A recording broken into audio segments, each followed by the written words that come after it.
స్తోత్రములు. అందరికీ వందనాలండి. ఈ ఉదయకాలం వాక్యము కీర్తన గ్రంథము 9వ అధ్యాయము 7వ వచనం నుంచి మనము చదువుకుందాం.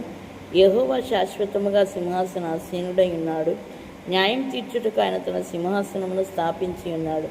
యెహోవా నీతిని బట్టి లోకమునకు తీర్పు తీర్చును, యథార్థతను బట్టి ప్రజలకు న్యాయము తీర్చును. నలిగిన వారికి తాను మహాదుర్గమగును, ఆపత్కాలములలో వారికి మహాదుర్గమగును. యెహోవా, నిన్ను ఆశ్రయించు వారిని నీ విడిచిపెట్టువాడవు కావున నీ నామం ఎరిగిన వారు నేను నమ్ముకొందురు. ఆమేన్. హల్లెలూయా. స్తుతి స్తోత్రం. హల్లెలూయా. కీర్తనాకారుడు ఏం మాట్లాడుతున్నాడండి? యెహోవా శాశ్వతముగా సింహాసనాసీనుడై ఉన్నాడు. న్యాయం తీర్చుటకు ఆయన తన సింహాసనమును స్థాపించి ఉన్నాడు. ఆయన న్యాయవంతుడు, నీతివంతుడు. న్యాయం దేవుని దగ్గర మాత్రమే మనకి దొరుకుతుంది.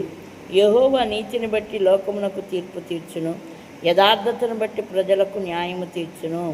యథార్థముగా మనం జీవించే వారముగా ఉండాలి. నీతి కలిగి మనము జీవించే వారముగా ఉండాలి.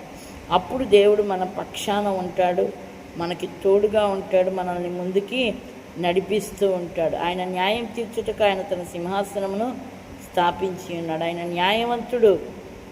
మనం అనుకుంటాం ఎక్కడెక్కడో న్యాయం జరుగుద్ది, మనకి అక్కడికి వెళితే న్యాయం జరుగుద్ది, ఇక్కడికి వెళితే న్యాయం జరుగుద్ది, అక్కడికి వెళితే నాకు న్యాయం జరుగుద్ది అనుకుంటాం. కానీ ఎక్కడికి వెళ్ళినా న్యాయం జరగదు. కానీ దేవుని సన్నిధానమునకు మనం వచ్చి మొరపెట్టినప్పుడు ఆయన న్యాయవంతుడు, ఆయన నీతివంతుడు.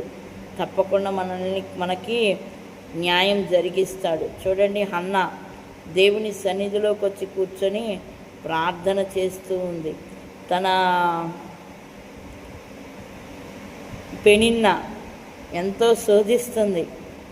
తనకి పిల్లలు లేరని హన్నాకి, తనకు పిల్లలు ఉన్నారని ఆ విషయాన్ని బట్టి హన్నాని ఎంతో శోధిస్తుంది, ఎంతో హేళన చేస్తుంది, ఎంతో బాధ పెడుతుంది మాటలతో.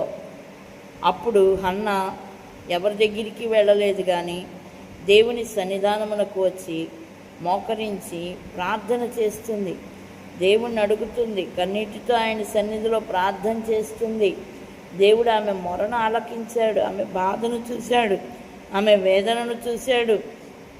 మన బాధ, మన వేదన మనుష్యులకు అర్థం కాకపోవచ్చు, మనుష్యులు మనల్ని అర్థం చేసుకోలేకపోవచ్చు. కానీ యేసుక్రీస్తు ప్రభువారు ఆయన న్యాయమును తీర్చుటకు ఆయన తన సింహాసనమును స్థాపించి ఉన్నాడు. యెహోవా నీతిని బట్టి లోకమునకు తీర్పు తీర్చును, యథార్థతను బట్టి ప్రజల